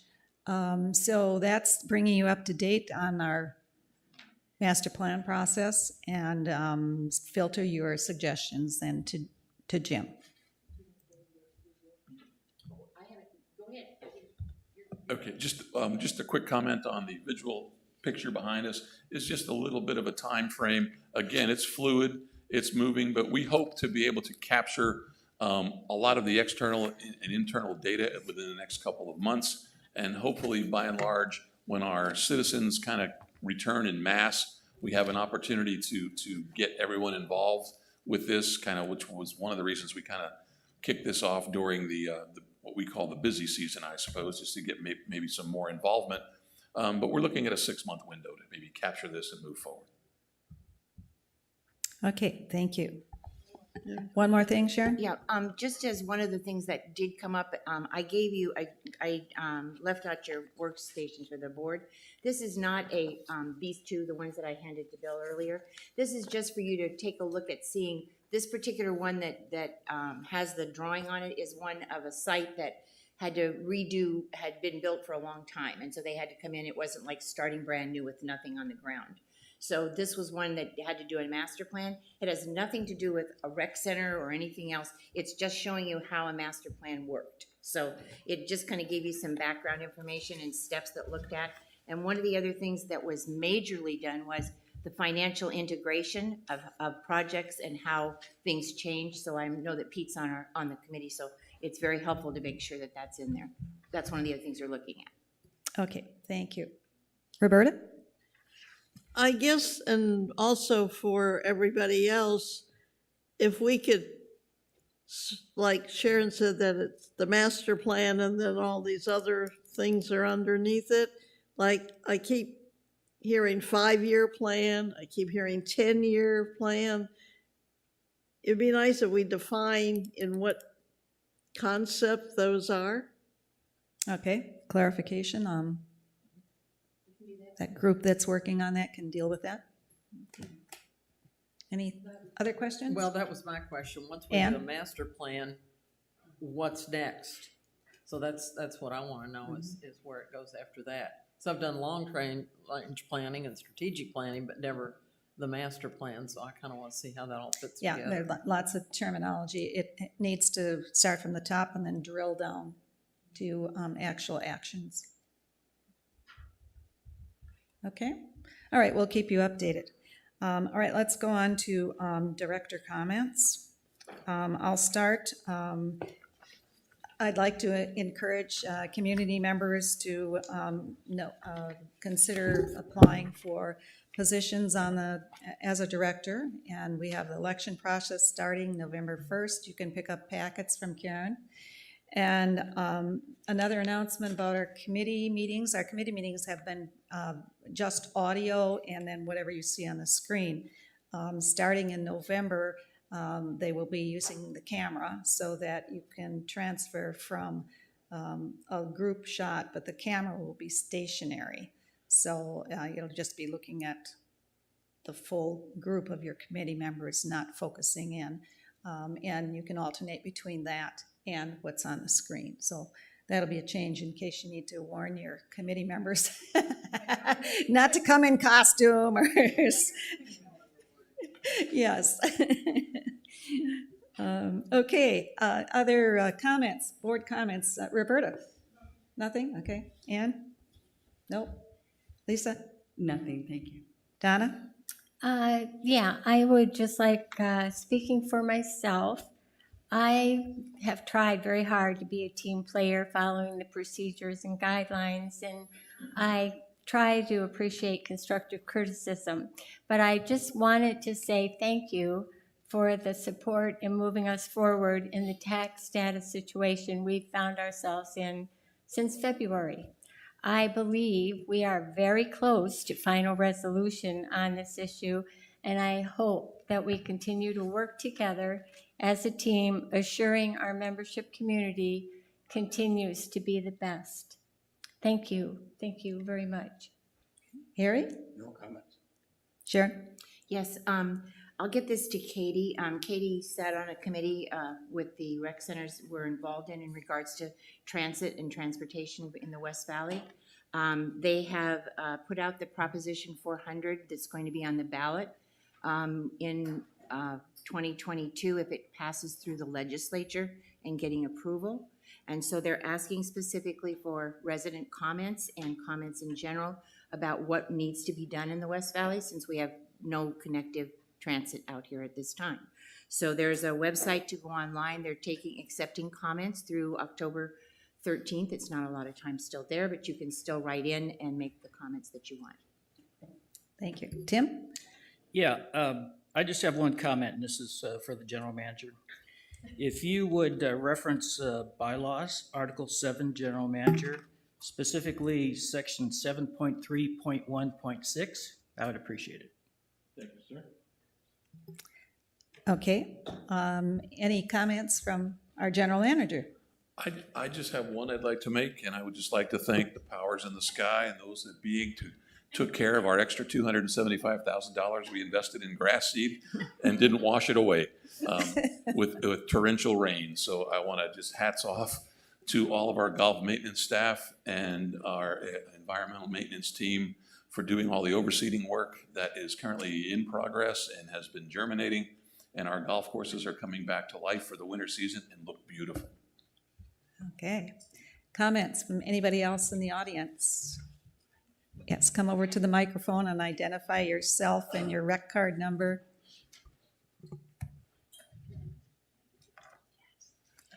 Mike Casanda, 112330. I was just curious if somebody could provide me with an update as to what's going on at the Kuntz tennis courts? Anybody want to talk? Carl? Somebody? Do you want, or Bill? I thought he was pointing to himself.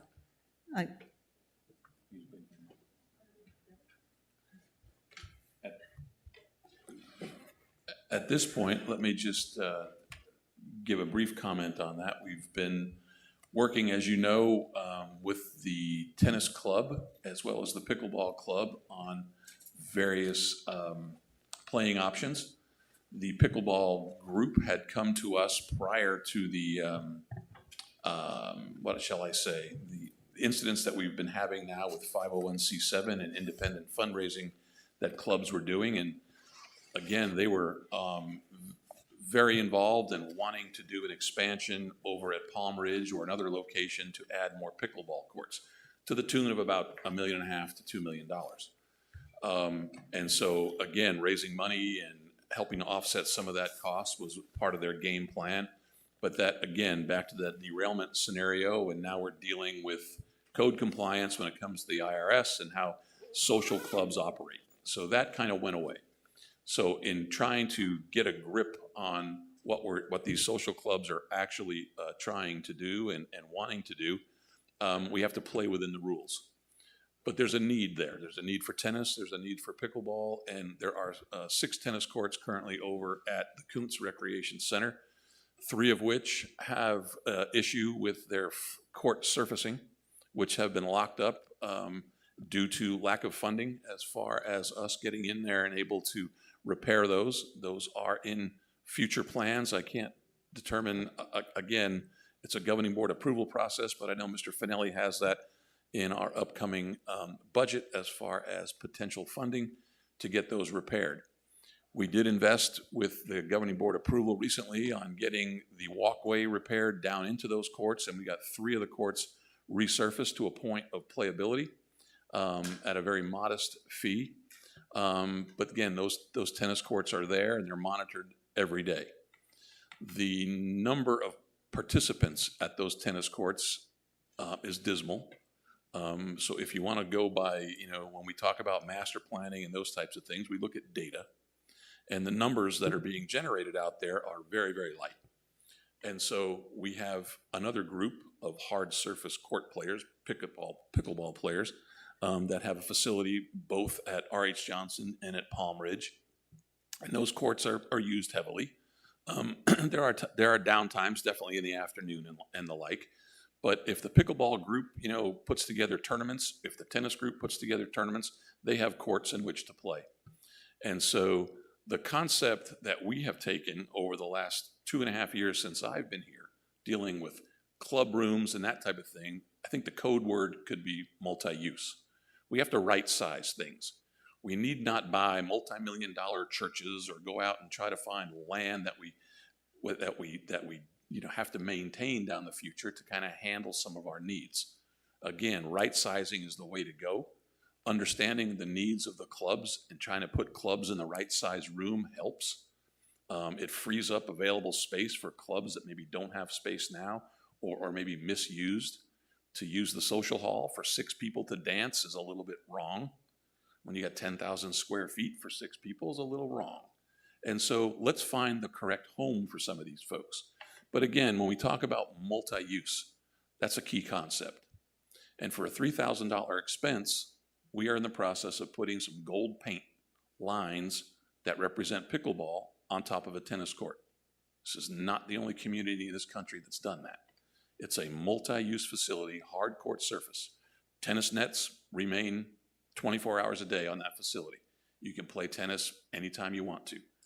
Pickleball folks that want to have an event where they need more than the courts that are currently in this community, the club themselves own portable nets that they can register and reserve those courts, bring those out, play at those, now have 6 additional courts for $3,000, which would be a $500,000 expense otherwise.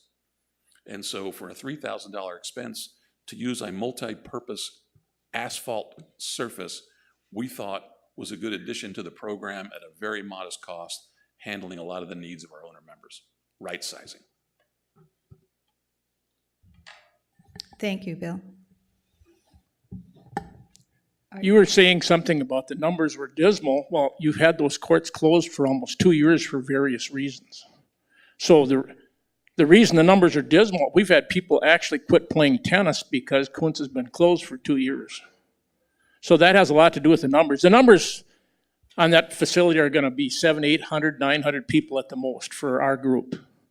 But you can't, if you don't maintain a place and you don't keep the place clean and you don't, and you limit the time you can play, there isn't a sport in this community that's going to survive that program. I don't care if it's golf or what it is. You know, you have to, we've got no support on those courts. And that's a maintenance item as far as I'm concerned. You know, if you don't keep the courts up, people don't play on them. Right. I would suggest that perhaps you have conversation with club president, Mr. David Black. That is the one we've been dealing with when we talk about improvements to the tennis center as well as the Kuntz courts. Mr. Black has been very, very supportive of what we've been doing there. And as far as the club goes or club needs go, that's our line of communication.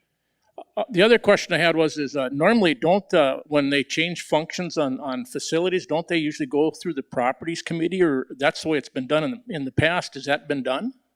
I haven't heard a word about tennis around here in a long time. Correct. According to any of the bylaws or policies, at least that I've read, an improvement such as what we've imposed onto the tennis courts is not an imposition, I don't believe, on anyone. It was more of an operational decision based on staff, owner member needs and the like, and adding a line of paint onto a tennis court to enhance the ability for other club members to utilize the facility, I don't believe is anything rattling enough, I think, to upset a large amount of people. Again, we will share numbers with you as far as the tennis courts go. But again, it was an operational decision made at the time to enhance recreational use in our facilities. When we had this happen over in R.H. Johnson, and it went through the properties committee and it was denied. Okay, we have heard your comments and we'll take that into consideration. Okay, thank you. thank you. Any other comments from the audience? Kathy? Are you coming to the microphone? Oh. Okay, she's just exiting. I thought she was going to make a comment. All right, okay. Just a couple of reminders for governing board members. We have our tour of Beardsley next Tuesday morning. That would give you a good time to take a look at the clay project while you're over there. And also we have our goal setting that's going on at Beardsley on that day. So that's a reminder. Our next workshop meeting is November 12th, and the next regular meeting is October 21st, and I will adjourn the meeting. Thank you very much.